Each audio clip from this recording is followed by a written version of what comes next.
कमलेश पासवान जी के लिए स्वागत करें।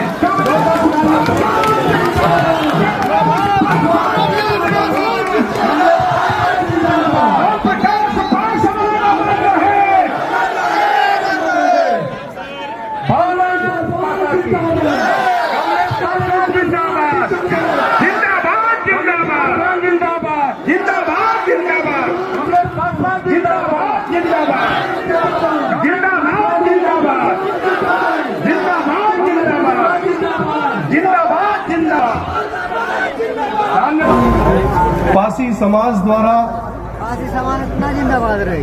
स्वागत सम्मान समारोह जो ये रखा गया है, इस कार्यक्रम में विशेष तौर पर उपस्थित हम लोग के भारतीय जनता पार्टी के क्षेत्रीय अध्यक्ष आदरणीय सदानंद राय जी और इस कार्यक्रम को जिनके नेतृत्व में पिछले 10 दिनों से लगातार ये प्रयास किया गया कि आप सब लोग इस जगह आए, ऐसे हम सब लोगों के लोकप्रिय डॉक्टर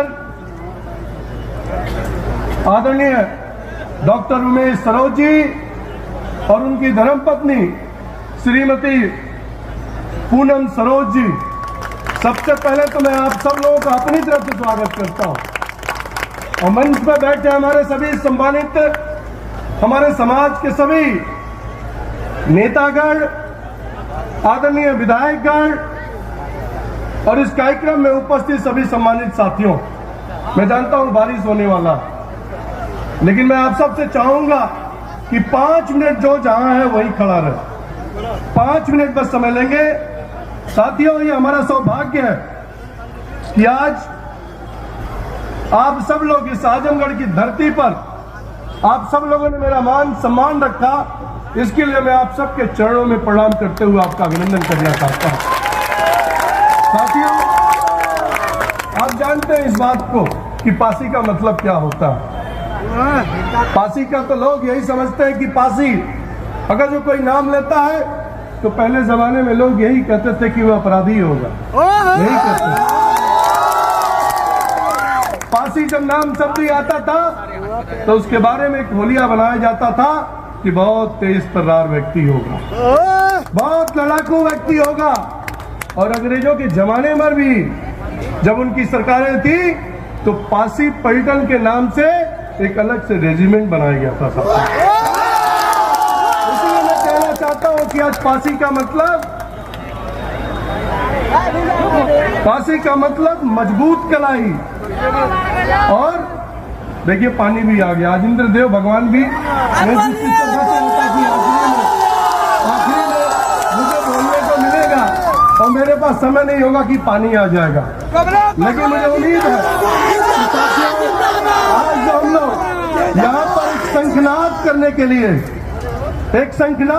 के लिए जो पासी समाज की धरती, जो आजमगढ़ की धरती पर हम लोगों ने शुरुआत किया है, मैं आज संकल्प लेके जाता हूं कि पूरे प्रदेश में हर जिले में इसी तरह जाकर पासियों को जागरूक करने का काम करूंगा। साथियों, अभी डॉक्टर साहब ने बड़ी अच्छी बात कही है, डॉक्टर साहब ने बहुत अच्छी बात कही है साथियों, कि आज पूरे प्रदेश में जो राजनीतिक माहौल बना हुआ है उसमें मैं आप सब से इसीलिए मैं आपके बीच में आया हूं कि इस चीज को हम कैसे कर सकते हैं।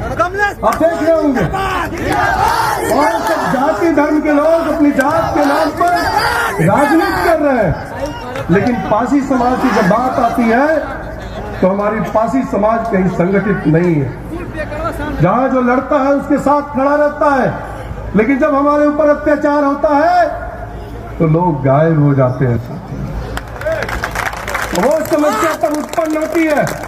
मैं आज के इस अवसर पर अपने स्वर्गीय पिता स्वर्गीय ओम प्रकाश पासवान को याद करना चाहता हूं, उनको नमन करना चाहता हूं, उनको श्रद्धांजलि देना चाहता हूं कि बड़े अल्प अवधि में, बहुत कम समय में पूरे पूर्वांचल में आदरणीय पासवान जी ने एक गरीबों का मसीहा उभरे हुए थे। और क्या उभरे हुए थे?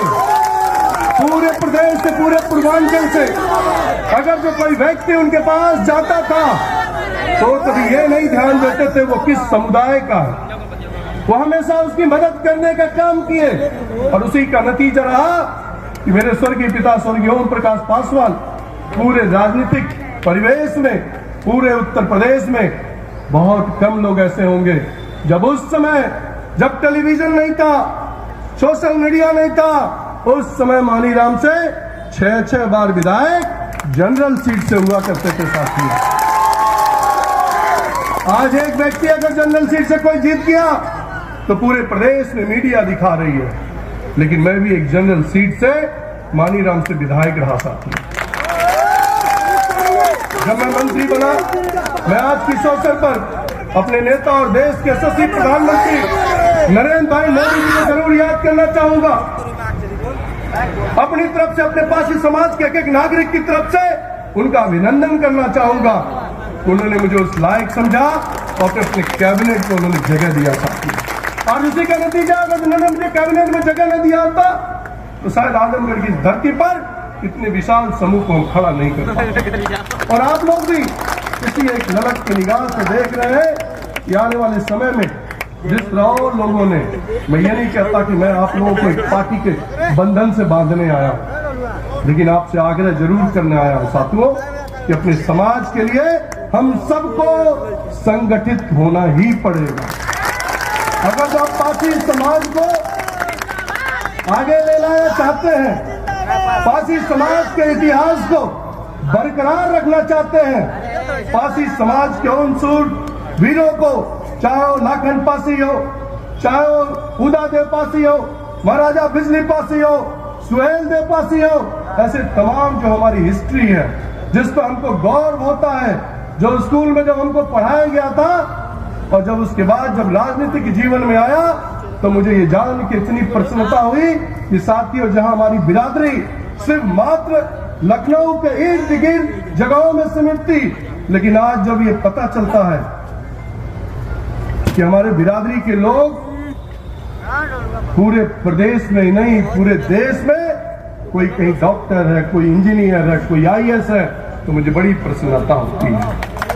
लेकिन साथियों, यहीं पर मैं आपको सचेत भी करना चाहता हूं, बताना भी चाहता हूं, लेकिन आज हमारी क्या स्थिति है। आज चाहे राजनीतिक, आज चाहे पारिवारिक, हमारी क्या स्थिति है। हम अगर जो अपने गांव की बात करूं, जहां का मैं निवासी हूं, आज हमसे बहुत बेहतर हमारे दूसरे समाज के लोग हैं, मैं नाम नहीं लेना चाहता हूं, लेकिन हमारे समाज के जो डॉक्टर साहब ने कहा है, मैं उसी बात को दोहराना चाहता हूं। आज अगर जो हमारा पासी बिरादरी गांव में है तो वो गांव पियक्कर के नाम से जाना जाता है। मैं झूठ तो नहीं बोल रहा हूं, जाने जाते हैं। हमें अपनी ताकत को दिखाना पड़ेगा। पहले होता था ना कि राजा पेट, रानी के पेट से ही पैदा होता था, लेकिन अब राजा रानी के पेट से पैदा नहीं होता है। अब राजा बैलेट बॉक्स से निकलता, अब तो ईवीएम से निकलता है। अब तो राजा ईवीएम से पैदा होता है। अगर जो हमें अपने समाज को संगठित करना है, अपने सूरवीरों, राजा महाराजाओं के इतिहास को, धरोहर को अगर संरक्षित रखना है, तो हमें राजनीतिक रूप से मजबूत होने की आवश्यकता है। और जब तक हम राजनीतिक